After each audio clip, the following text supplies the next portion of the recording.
Hi, anyone and everyone. This is Kim the Humble Hermit from Come As You Are Oracle. I am going to do angel messages for today. Today is Wednesday, August 6th, 2025. You may follow me on the Talk, the Tube, my blog, or not. Totally up to you. Take what resonates. It all might resonate. It's angel messages. We're going to use angels for the modern mystic, Teresa Chung.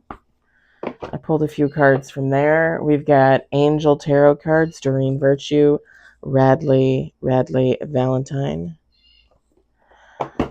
The Romance Angels Oracle cards, Doreen Virtue. And then I pulled a couple cards from Hattie Thorne's. It's Angels Timing Angels. I don't even think she sells this deck anymore. I could be wrong, but I don't think she does. Yeah. I got a little stumped because I heard the cats out there screaming. So I was like, I had to restart the video. I was that stumped. We got 0550. Align with your true desires. This angel hour signifies the importance of making choices that align with your true desires and highest good. The angels are encouraging you to let go of old patterns, beliefs, or situations that no longer serve your growth. Embrace the freedom to explore new opportunities. Angel hour cards. That's what it is. Oh man. I was talking to this guy at work, an older guy, a friend of mine, and I went over to talk to him about something, and then he started saying something. And then he goes, "What were you going to say?" And I was like, "I don't know." I was like, "I'm too old. I don't remember." And he starts laughing at me because I'm 45. He's like 62, something like that. We got 2112. Inspiration. 2112 asks you to be open to divine support. We've been talking about this a lot lately. Your angels are guiding you in finding inspiration. Stay open to their messages and signs and allow their divine intervention to inspire and uplift you on your creative journey. Allow yourself to explore your passions and express yourself creatively. Oh my gosh. We've been talking about that yesterday, the day before, divine guidance, divine purpose, let go and let God, right? I say that all the time. We got the angel tarot cards. It's kind of funny that these two cards came out. And then when I pulled these two cards, underneath them, underneath the top of the deck and underneath the bottom of the deck was the moon and the sun. We got Knight of Air, Knight of Fire. Knight of Air, intelligent, decisive, idealistic, tireless. Events that occur with great speed. Take time to carefully review your options. Creative solutions.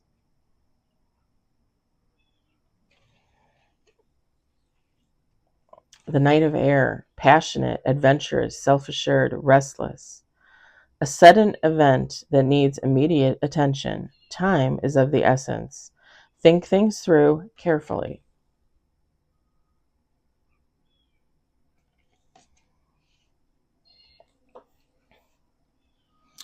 We got the romance angel messages. We got worth waiting for. Divine timing is at work in your love life.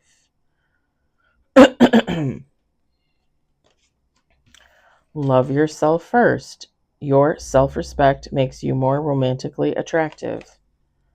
Yes and no. We've talked about that before. Some people don't care.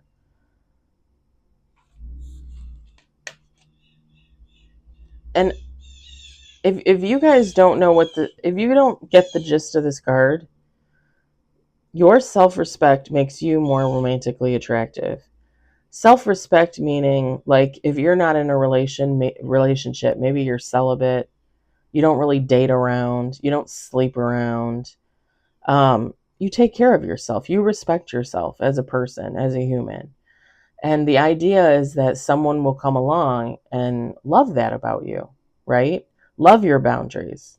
Love that you have your own mind, that you speak your own mind, that you live exactly the way you want to live.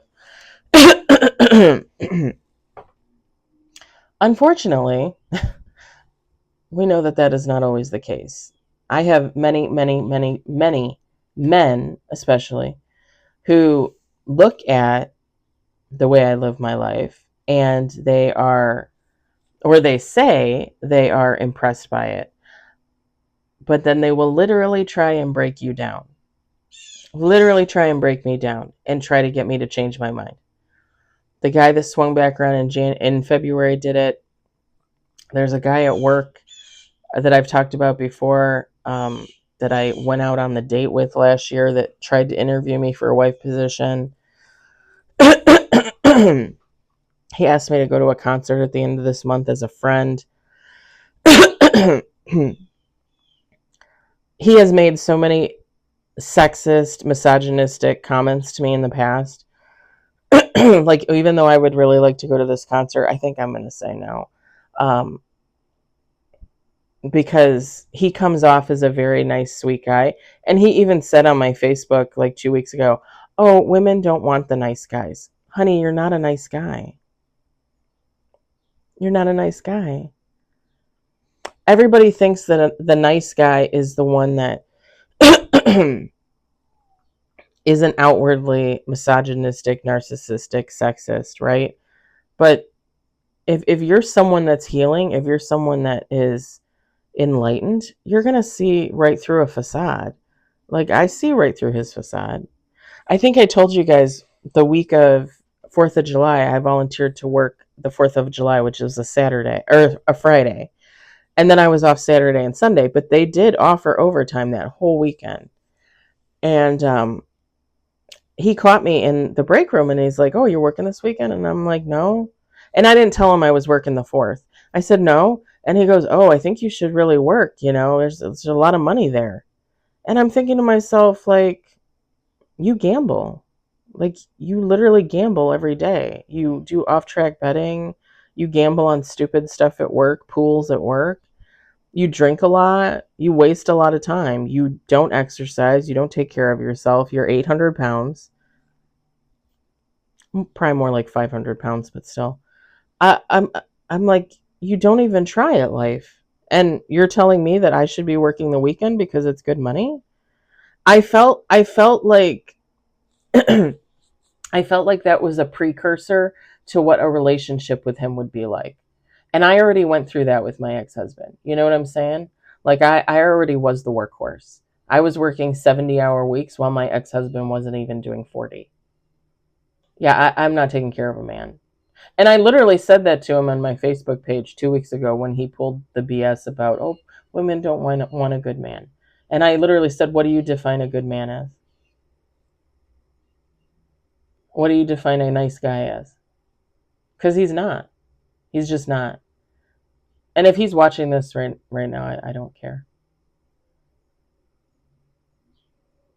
What he said to me in that break room at the week of 4th of July was very nasty. Like, just nasty. Like, if you want overtime, go out and get a part-time job. I don't think he can do overtime where in the department he works. I think he's pretty limited on that. But it's like, if you need money, go get a part-time job. Or maybe stop gambling and drinking. And he even said to me, he's like, well, I'm not a drinker. I don't drink anymore. Yeah, I call lie on that one. I call lie on that one. And it's not for me to judge somebody on the way they live, but when you try to bring me into that life, when you try to like lure me in with like false promises and a false sense of security, like, I've already seen you. I already know who and what you are. You're not good. Like, you're not it, sir.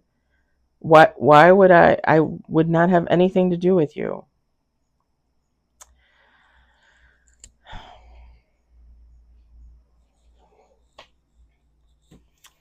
Some people like that people have self-respect. Some people don't. Some people don't care. Some people, it doesn't matter to them. It's over their head and under the bridge, right?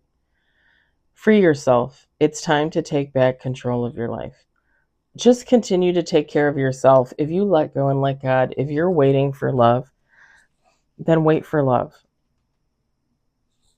Take care of yourself. Do you. Do the things that you love to do. Hang out with your friends. Go to the beach like me. Whatever the case, just you do you while you're waiting for that person to come in. We got angels for the modern mystic. We got the angel of recovery. Heal your mind, body, and soul. If your bodily health is faltering, ask the angel of recovery to bring you healing. If you feel hurt or resentment or experiencing pain, shock, or disappointment, you can become disconnected from who you truly are. Allow the angel of recovery to help you clear away harmful and draining energy and bring mental and physical healing. Recovery is a process, and whether your pain is physical or emotional, you can aid that process from the inside out as well as the outside in. Never underestimate the powerful connection between your mind and your body. Replace negative lifestyle habits with positive self-care and toxic thoughts with unconditional love. And if your heart is breaking, remember that it has the power to heal itself and to grow wiser and stronger in the process.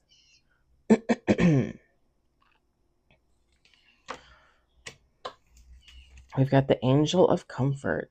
Ask for help and accept it. Life isn't easy and it brings many challenges and trials. During the tough times, ask the angel of comfort to guide and protect you and give you much needed perspective. Exercise breaks down muscles, but the muscles grow back stronger the more they are used. It's the same with your heart. Every time it is broken, it can grow back stronger. If you are feeling alone, worried, anxious, or sad, you need to remind yourself that you are far stronger than you think. Hidden within every challenge, there is an opportunity to learn and grow. Share your fears with the angel of comfort and let them bring you inner strength. You may find that you are guided to ask for help from other people or to find comfort and inspiration in talking to others who experience similar challenges. Ask for help and accept help when it is offered, but whether help comes or not, trust that vulnerable feelings will pass. True healing from the inside out will come.